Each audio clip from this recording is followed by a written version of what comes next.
नमस्कार, हमारे छत्तीसगढ़ देख रहे हैं आप। मैं हूं आशीष त्रिपाठी आपके साथ और शुरुआत करेंगे रायपुर से आ रहे इस वक्त की बड़ी खबर से।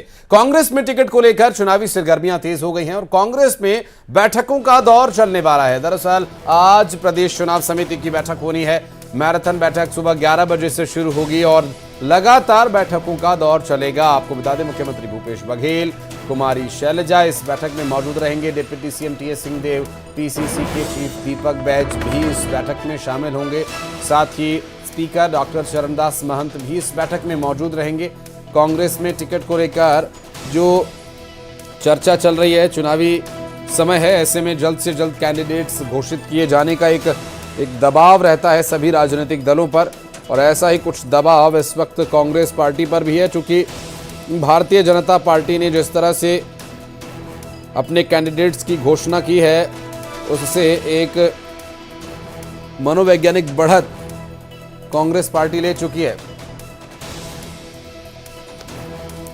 और आज बैठकों का दौर कांग्रेस पार्टी में चलने वाला है और इसके लिए क्या कुछ मुद्दे रहेंगे, क्या सिर्फ चुनावी प्रबंधन पर चर्चा होगी या फिर कैंडिडेट्स को लेकर लिस्ट फाइनल हो सकती है, बात करेंगे। हमारे सहयोगी युगल तिवारी हमारे साथ इस वक्त जुड़ गए उनसे। युगल, क्या डिटेल्स मिल पा रही हैं? आज की जो बैठक है वो 11 बजे से शुरू होगी, यानी अब से कुछ ही देर में बैठक शुरू होगी। कहाँ ये बैठक होनी है, कौन कौन इसमें शामिल होने वाला है, मुद्दे क्या रहेंगे?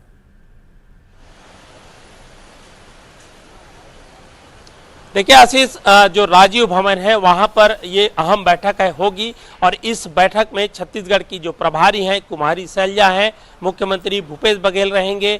इसके अलावा जो चरणदास महंत हैं स्पीकर हैं वो भी रहेंगे और पीसीसी चीफ हैं वो दीपक बैज वो रहेंगे। तमाम बड़े नेता हैं वो रहेंगे। और अहम बात ये कही जा सकती है कि चूंकि अभी कांग्रेस की जो लिस्ट है, सूची है प्रत्याशियों की, वो एक भी अभी जारी नहीं हुई है, तो ऐसे में कांग्रेस की पहली कवायद यही रहेगी कि किसी तरह से जो सूची है वो जारी किया जा सके। हालांकि जो बहुत सारे ऐसे जो राजनेता हैं, नेता हैं, वो मानते हैं कि पितृपक्ष में इस तरह के जो शुभ जो काम है वो नहीं किए जाते हैं, तो संभवतः है कि पितृपक्ष के बाद ही ये सूची है वो जारी हो सके। लेकिन उससे पहले चुनाव में कई तरह की तैयारियां होती हैं, मैनेजमेंट की तैयारियां होती हैं।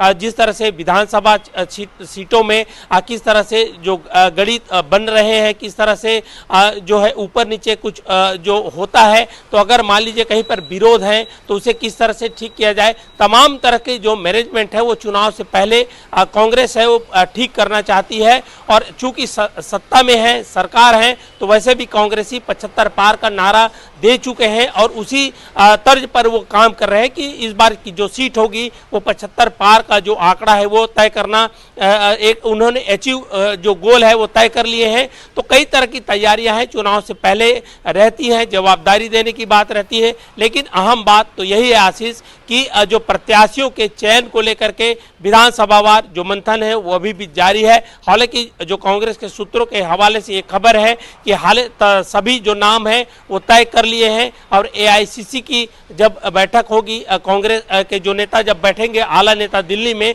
तो उसके बाद ही तय हो पाएगा कि अब प्रत्याशी कौन होगा। लेकिन सब कोई अपनी जो पूरी ताकत है वो झोंके हुए हैं। और अहम बात यह है कि बीजेपी की जो सूची जारी हुई है तो उसके हिसाब से सूची जारी करना होगा, ताकि जो आने वाले समय में जो प्रत्याशी हैं, जो कांग्रेस के उम्मीदवार हैं, बीजेपी के उम्मीदवार को ना सिर्फ टक्कर दे बल्कि मात भी दे सके। जी आशीष। बिल्कुल युगल, ज़्यादा समय लगने का अर्थ भी सीधा सीधा यही होता है कि पार्टी जब टिकट घोषित करेगी तो जिन लोगों को टिकट नहीं मिलेगा उनकी नाराज़गी को ज़्यादा दिन तक वो ढोकर नहीं लेकर चलना चाहती। इधर आपकी लिस्ट फाइनल हुई और उधर फिर आप सीधा चुनाव में जाएंगे। जो नाराज़गी है चुनाव के बाद उनसे निपटा जाएगा।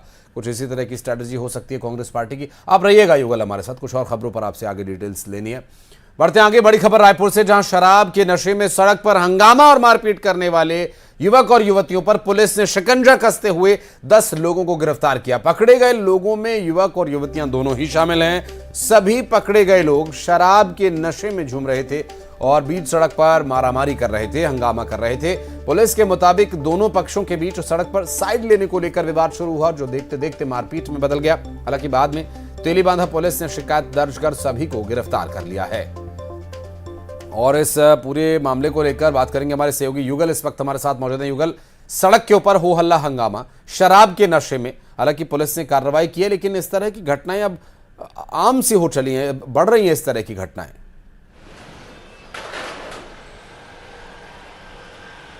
देखिए आशीष, बैक टू बैक ये दो दिनों में दूसरी घटना ऐसी आ रही है। हालांकि पुलिस ने इस दोनों मामले पे आरोपियों की गिरफ्तारी की है, मामला दर्ज किया है और 3 वाहनों को जब्त भी किया है। तो ये कहा जा सकता है कि अब सड़कों में जो सार्वजनिक संपत्ति है, इस तरह से लोग सिर्फ ओवरटेक करने की बात को लेकर के अपील पढ़ते हैं और एक दूसरे से मारपीट करते हैं।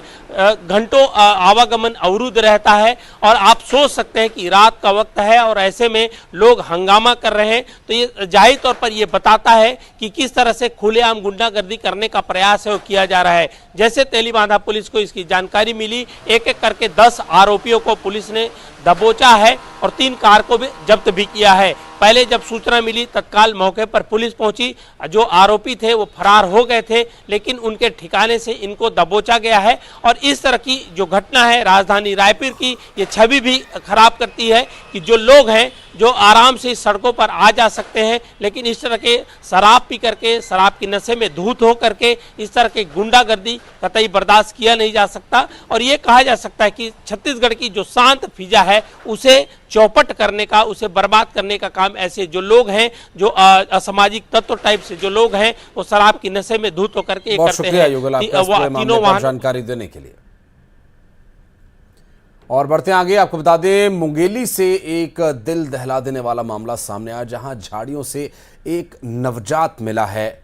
स्थानीय लोगों की मदद से बच्चे को गंभीर हालत में अस्पताल में भर्ती करवाया गया, जहां डॉक्टर्स उसकी निगरानी कर रहे हैं। पुलिस ने आशंका जाहिर की है कि बच्चे को किसी ने लोकलाज की डर से यहां पर फेंक दिया है। पुलिस अब स्थानीय लोगों की मदद से बच्ची के माता पिता की तलाश में जुट गई है। वहीं बच्चे की हालत अभी भी गंभीर बनी हुई है। प्रशांत हमारे सहयोगी फोन लाइन पर हैं। अभी तक प्रशांत, क्या डिटेल मिल पा रही है बच्ची के बारे में? पुलिस कहां तक पहुंच पाई है और अभी बच्ची की स्थिति क्या है? जी आशीष, मैं बता दूं कि फिलहाल बच्ची का उपचार लोरमी सामुदायिक स्वास्थ्य केंद्र में चल रहा है। और जिस तरह जानकारी मिली थी, सुबह जब एक ग्रामीण ने बच्चे की कटीली झाड़ियों के बीच में सिसकने की आवाज सुनी, तो बच्चे की सूचना लोरमी पुलिस को दी और लोरमी पुलिस तत्काल मौके पर पहुंची।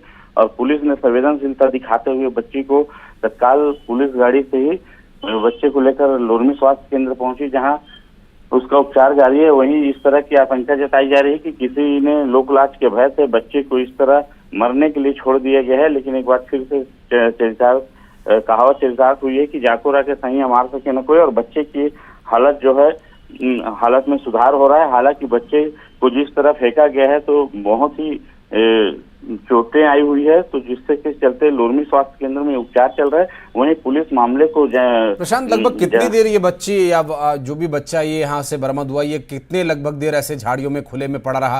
कैसे लोगों को पता चला? प्रत्यक्षदर्शियों ने क्या बताया? जी मैं बता दूं, ये पूरी घटना लोरमी थाना क्षेत्र के झचपुरी गांव की है, जहां आज जब एक जो घर वाले हैं वो जब सुबह उठे हैं, उसके बाद उन्होंने बच्चे के सिसकने की आवाज सुनी है। उसके बाद उन्होंने बाड़ी में जाकर देखा तो कटीली झाड़ियों में एक मासूम नवजात बच्चा उन्हें देखने के लिए मिला, जिसके बाद उसकी सूचना पुलिस को दी गई थी। और उसके बाद जो अभी बच्चे का इलाज जारी है, वहीं पुलिस पूरे मामले की जांच में जुटी हुई है। बहुत शुक्रिया आपका इस मामले पर जानकारी के लिए प्रशांत। और अंबिकापुर में एक कारोबारी ठगी का शिकार हो गया, जिसके बाद उसने फांसी लगाकर आत्महत्या कर ली। पुलिस ने शव को बरामद करने के बाद 5 लोगों पर एफआईआर दर्ज कर ली है। पुलिस के मुताबिक कोलकाता की कंपनी ने मृतक व्यापारी को यूरेनियम में पैसा लगाकर लाखों लगाकर करोड़ों कमाने का लालच दिया था। अब व्यापारी ने इस लालच में आकर करोड़ों रुपए लगा दिए, लेकिन ठगों ने व्यापारी को यूरेनियम दिया ही नहीं, पैसे लेकर चंपत हो गए, जिसके बाद व्यापारी ने होटल में फांसी लगाकर आत्महत्या कर लिया। श्रवण कुमार महंत हमारे सहयोगी फोन लाइन पर है हमारे साथ। श्रवण, बेहद दुखद ये मामला है, लेकिन ठगों के बारे में क्या पता चल पाया? क्या है डिटेल्स? ये जो मामला है, ये निजी होटल में फांसी लगाकर एक व्यवसायी ने आत्महत्या की थी। उसका नाम गुरु प्रसाद जायसवाल है, जो एक प्रतिष्ठित व्यवसायी थे। और ये जांच में पुलिस में पता चला कि ये जो व्यवसायी है ये यूरेनियम पदार्थ के नाम पर लाखों रुपए उस कंपनी में, कलकत्ता की जो कंपनी है उस पे लगाए थे। और जब सुसाइड किया था होटल, निजी होटल में, तो उसके पास एक सुसाइड नोट मिला था जिसके आधार पर पुलिस तफ्तीश में लगी हुई थी। और तफ्तीश में फिलहाल तो अभी 5 लोगों के खिलाफ FIR दर्ज किया है, जिसमें एक तो कलकत्ता की कंपनी जिसने यूरेनियम का लालच देकर करोड़ों फर्जीवाड़ा किया है। दूसरा कि ये जो जितने भी व्यवसायी इसके साथ जुड़े थे और यूरेनियम में पैसा लगाए थे, वो लोगों ने इनके ऊपर लगातार दबाव बना रहे थे, जिसके वजह से आत्महत्या किया, ऐसा पुलिस वालों का कहना है। और लगातार 80 से अधिक लोगों से पुलिस ने पूछताछ की है और ये अभी तक जो नाम है उसका खुलासा नहीं कर रही है पुलिस, क्योंकि एक बड़ा मामला है, क्योंकि बड़े लोगों का इसमें नाम सामने आ रहा है। और उनका कहना है पुलिस का कि अगर ये नाम सार्वजनिक होती है तो वो लोग फरार हो जाएंगे। फिलहाल जिस तरह से यूरेनियम में का यहाँ पे धोखाधड़ी का मामला सामने आया है, इसको देखते हुए पुलिस जो है पूरी सतर्क है और आने वाले समय में एक बड़ा खुलासा हो सकता है। बिल्कुल, नजर आप बनाए रखें, डिटेल्स आपसे लेते रहेंगे। बहुत शुक्रिया फिलहाल आपका इस जानकारी के लिए।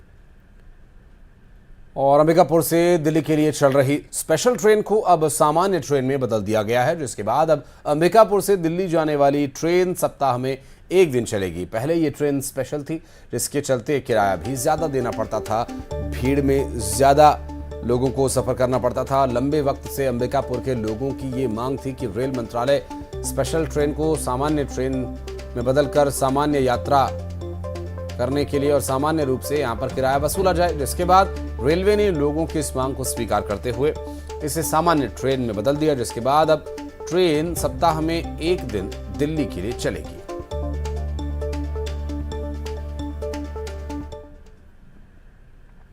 और मुंगेली के लोरमी में पुलिस ने मुखबिर की सूचना पर गांजा तस्कर पकड़ा और पकड़े गए तस्कर के पास से पुलिस ने 13 किलो गांजा बरामद किया, जिसकी कीमत लाखों में बताई जा रही है। दरअसल पुलिस को मुखबिर ने यह सूचना दी थी कि एक तस्कर गांजे की खेप लेकर लोरमी के लिए निकला है, जहां वो छोटे छोटे ड्रग पेडलर्स को नशे की खेप सप्लाई करने वाला है। मुखबिर की सूचना पर पुलिस ने जाल बिछाकर गांजा ले जा रहे तस्कर की गाड़ी को रोका और उसे घेराबंदी कर गिरफ्तार किया।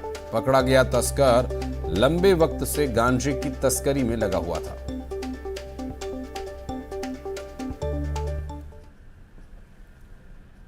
विधानसभा चुनाव के नजदीक आते ही सियासी पार्टियों में लोगों के आने जाने का सिलसिला शुरू हो गया।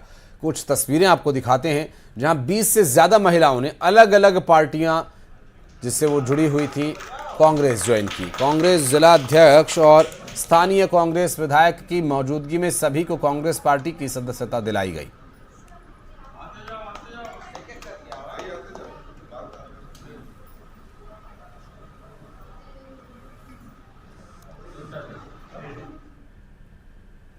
तेज आवाज में डीजे बजाने वाले डीजे संचालकों पर बस्तर पुलिस ने कार्रवाई करना शुरू कर दिया। दरअसल बीते दिनों पुलिस को आम लोगों ने कई शिकायत दी थी। धार्मिक और सांस्कृतिक आयोजनों के दौरान पूजा मंडली के लोग तेज आवाज में डीजे बजाते रहे, गाना बजाते रहे, लोगों को परेशानी होती रही, खासकर मरीजों और बच्चों को।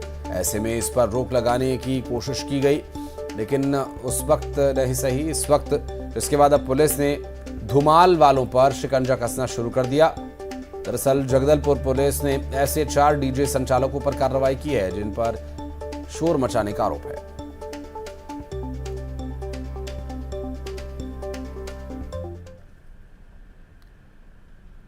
और पेंड्रा के मरवाही में हाथियों का उत्पात, हाथियों के झुंड ने फसल को रौंद डाला। अनूपपुर रेंज से हाथियों का एक झुंड यहां आ पहुंचा है। वन विभाग ने लोगों को अलर्ट कर दिया और गांव वालों को हाथियों से दूर रहने की हिदायत दी गई है। हाथियों के झुंड ने फसल को नुकसान पहुंचाया है। दरअसल मरवाही में मौजूद हाथियों का ये झुंड लगातार फसलों को नुकसान पहुंचा रहा है और हाथियों के झुंड ने फसलों को रौंद डाला, जिससे फसल खराब हो गई है। और अनूपपुर रेंज से हाथियों का ये झुंड यहां आ पहुंचा है। वन विभाग ने लोगों को अलर्ट कर दिया है, पोस्टर्स लगाए जा रहे हैं, लोगों को जागरूक किया जा रहा है, लेकिन हाथियों को यहां से कैसे खदेड़ा जाए इसके बारे में अभी कोई भी बातचीत नहीं हो पाई है। फिलहाल आपको बता दें कि मरवाही में हाथियों का उत्पात, जिसके चलते किसान हैं परेशान। मरवाही में हाथियों का उत्पात देखने को मिला, फसल चौपट कर रहे हैं हाथी। किसी भी ग्राम क्षेत्र में अपने ग्राम के अपने घर के वृद्ध अपाहिज और छोटे बच्चों की सुरक्षा का खास ध्यान रखें। वृद्ध अपाहिज और दुर्ग में स्वास्थ्य विभाग ने बड़ी कार्रवाई करते हुए स्वास्थ्य विभाग ने 7 हेल्थ सेंटर्स को बंद कर दिया। जी हां, पूरी तरह से ताला लगा दिया। दरअसल ये हेल्थ सेंटर्स विभाग द्वारा जो तय मानक है उन्हें पूरा ही नहीं कर पा रहे थे। साथ ही विभाग ने 9 निजी अस्पतालों सहित 19 हेल्थ सेंटर्स की पर्यावरण एनओसी आवेदन भी रद्द कर दी है। इन संस्थानों ने पर्यावरण एनओसी के लिए आवेदन तो किया था, लेकिन जरूरी दस्तावेज जमा नहीं किए। विभाग ने 10 दिन पहले सभी निजी हेल्थ सेंटर्स को नोटिस देकर सभी मानक पूरे करने के निर्देश दिए थे, लेकिन हेल्थ सेंटर्स ने मानक पूरा नहीं किया। जांच करने के लिए अलग अलग टीम्स बनाई हैं जो जाकर सारे क्लिनिक्स की जांच कर रही हैं, और ये जब लाइसेंस मिला जाता है तो उसमें जो क्राइटेरिया हैं उनके आधार पर ये चेक किया जा रहा है कि क्या अभी भी लाइसेंस मिलने के टाइम पे जो उन्होंने जो क्राइटेरिया सेटिस्फाई किए थे अभी भी क्या उनके पास में वो क्राइटेरिया अभी फुलफिल कर पा रहे हैं क्या। इसके आधार पे जो अभी तक जो रिपोर्ट आई है उसमें 19 हेल्थ सेंटर्स हैं और 9 प्राइवेट हॉस्पिटल्स हैं जिनका लाइसेंस के जो क्राइटेरिया थे उनके आधार पर वो क्राइटेरिया फुलफिल नहीं करते हैं, तो उनको बंद करने का नोटिस जारी किया गया। गरियाबंद ने एक और खबर दी, जहां एक पति को अपनी पत्नी पर शक था और इस शक से परेशान पत्नी ने बेटे के साथ मिलकर पति की पीट कर हत्या कर दी। अब इस पूरे मामले में पुलिस कार्रवाई करते हुए पत्नी और उसके बेटे को गिरफ्तार कर चुकी है। खबरें आगे भी जारी हैं, वक्त एक छोटे से ब्रेक का, चल लौटते हैं।